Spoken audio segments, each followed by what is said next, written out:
Yo guys, Augiesaint here and welcome to the channel. Hope you guys are having a fantastic day and the long-awaited Elementalist build is finally here for solo living Arise Overdrive. I'm gonna be real with you guys, and the Elementalist feels kind of like it's the weakest out of all the builds I have tried. So far on the channel we have done a Duelist build and an Assassin build. I would much rather play the Duelist build so far out of everything. It's just so much fun because it's so easy and it can just stagger and knock down everything. But with this Elementalist build, you do have a high amount of damage. Like AOE is insane.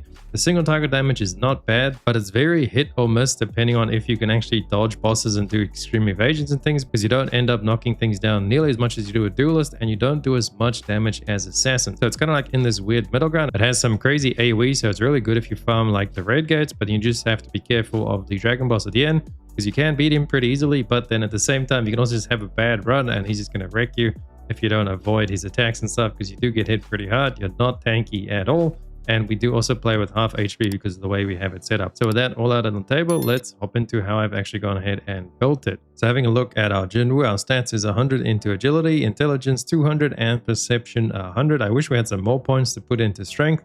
The strength does give you flat damage increase, plus it just increases your flat attack damage as well. But all of our skills and both of our weapons do scale with these three stats over here, so it's really easy to build for this. And then perception as well, you want to try and get that up as high as you can for your precision over here. You want to try and get this as close to 80 as possible. We do have some more precision proccing from other talent trees when in combat, so that I'm hoping is close to 80. They don't really tell you in the tooltips how much you actually gain from those in combat perks and points and things, but I'm hoping we are close to 80 because that's kind of like the little cap you want to try and aim for. And then if you do build into strength, it will increase your flat attack, plus it will also give you flat damage increase. I'm kind of torn between I want to take this 100 agility out of there and put it into strength, or just leave it in there because all of our skills do scale with agility and both of our weapons as well. And this build is going to be highly focusing on spamming skills and spamming the dash attack on the bow. So I think we're going to keep it like this for now, but I do want to do some more testing into strength as well to see if that flat damage will be better. And then the two weapons we are using is the water book and the fire bow. The reason we're not using two bows or two books, the buddy for the book is really low. I think it only goes up to A rank, and then the buddy for the bow is also again only goes up to A rank.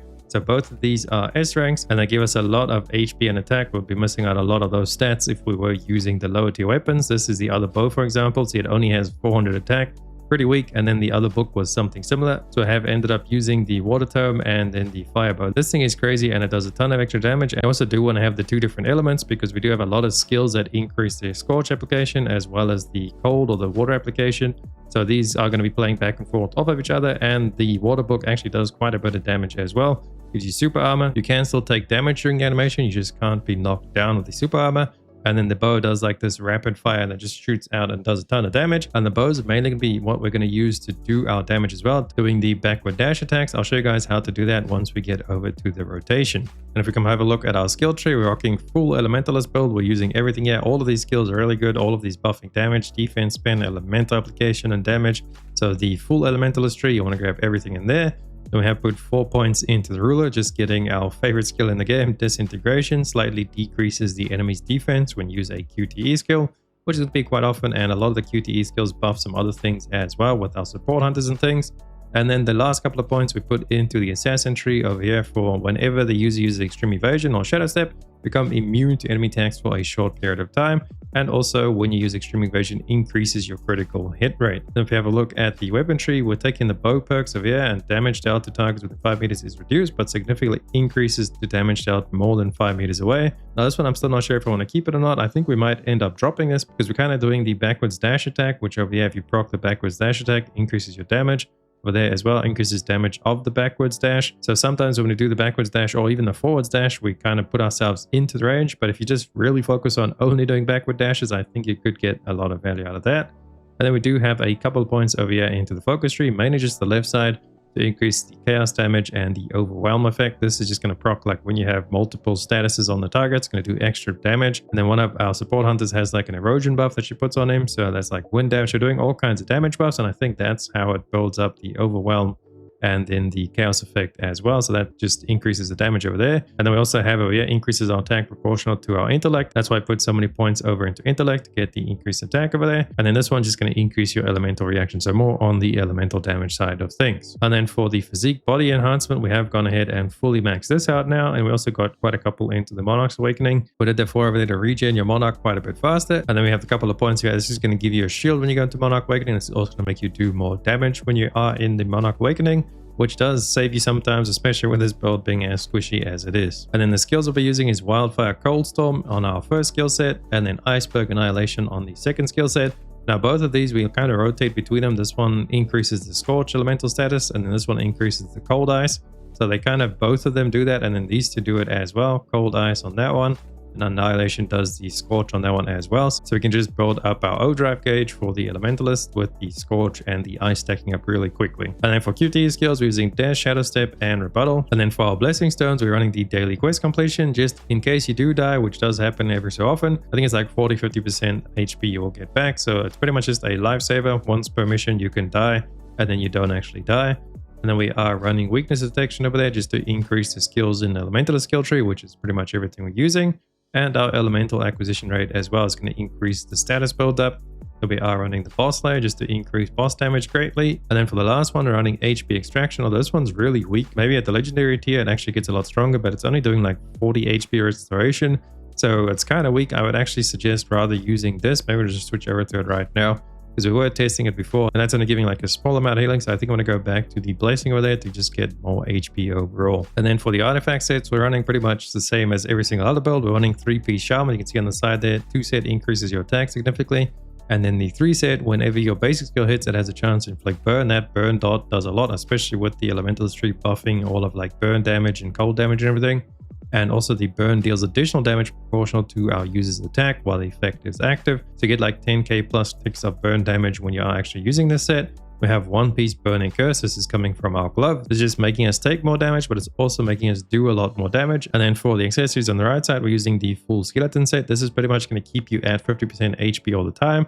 It's going to give you a massive attack buff increase. So this is really strong. And if you don't feel like playing at 50% all the time, you could switch it up and go for the B set, which is going to increase your crit damage. And if you haven't crit for a while, it's going to increase your critical hit chance. So it pretty much just guarantees you a crit every now and then. And the build is pretty well set up with crits as well. So you could definitely switch over to this if you don't want to play with the risky skeleton set of 50% HP. I think this would probably feel a lot more comfy, but I think overall it would do a little bit less damage than the skeleton set. So up to you what you want to use. I like living on the edge of my seat sometimes, so I use the skeleton set. And then having a look at support hunters. Now we have been messing around with support hunters. You guys can see we've leveled up a lot of them. These two over here is what I mainly use for most of my teams because they give damage buff and healing, and she also does quite a decent amount of stagger. But what we've done recently now is we've switched over to these two, and then the support we're going to be using is Augiesaint, because she actually gives an elemental damage buff on enemies, and then she also gives you like an attack damage buff, attack increase, defense, stagger, or critical hit.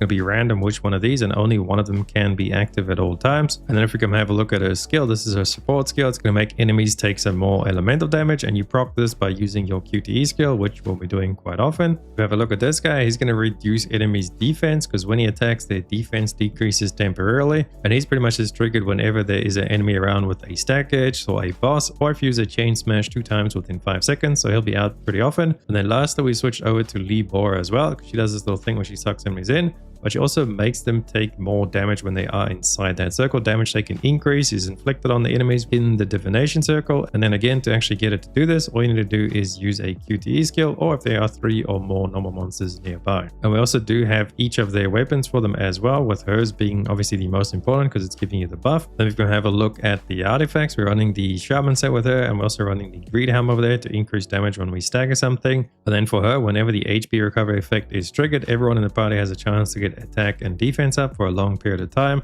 And I believe that does work with our skeleton set. That's going to be like regenning and taking away our HP all the time. And then if we have a look at his set, we're using the sharpshooter set with the burning Greek gloves just to increase the stagger effect, because he does a decent amount of stagger by himself. And then lastly, the shadows we choose to use is Igris, Tusk, and we're actually using Iron this time around because he does do defense down on enemies. He also gives shields to your shadows. And then Tusk is giving attack up and everything to your shadows as well. And then Igris just does a ton of damage. And with the authority, he's going to be increasing your critical hit rate of the entire team. And then if we have a quick little look at our rotation, we're going to start on the tome. We're just going to rotate through the skills, go to the bow, And we're going to start doing the dash attack. So it's going to look something like this. You just want to start out with this. This should freeze the boss most of the time. We do our wildfire, and we also can summon the dragons over here, do a lot of damage. You should also proc your QTE between that. Switch over to the bow. There's the dagger. There's a QTE skill. And there's another AOE. And then we also have proc the Elementalist buff. So that's going to freeze the boss. And we can go ahead and use the special attack from the bow. And now you're just going to start doing the dash attack. So you want to do the dash where you just like perfect evade pretty much. You shift on PC and you have to attack like that, and then you shoot out the phoenixes or whatever there are in the background there. So if you do it from far away, it doesn't really work. You can try and do a backstep. You want to kind of try and do the backstep because the further away you are from the enemy, the more damage you're going to be doing to them with like all the buffs and things you have. And then you can see all of our skills are coming back off really quickly. So you want to switch back to the tome and then just start it all over again. You can see that has gone ahead and procced our Elementalist actual overdrive. So you can go ahead and freeze the target. And you can also do the tome book again. And then we can switch to the bow. And it's just like, you just keep going over and over. The skills do refresh pretty fast. And they do quite a bit of damage when you are at range like this. And you can see our Elementalist thing is back. So ton of damage. And that's pretty much what you're going to be doing. Just the main thing is to know about the dash attack with a bow. So you can do it a forward dash where you dash forwards and then attack, or you could do a backwards dash and you also attack. It's kind of going to put you a little bit forward.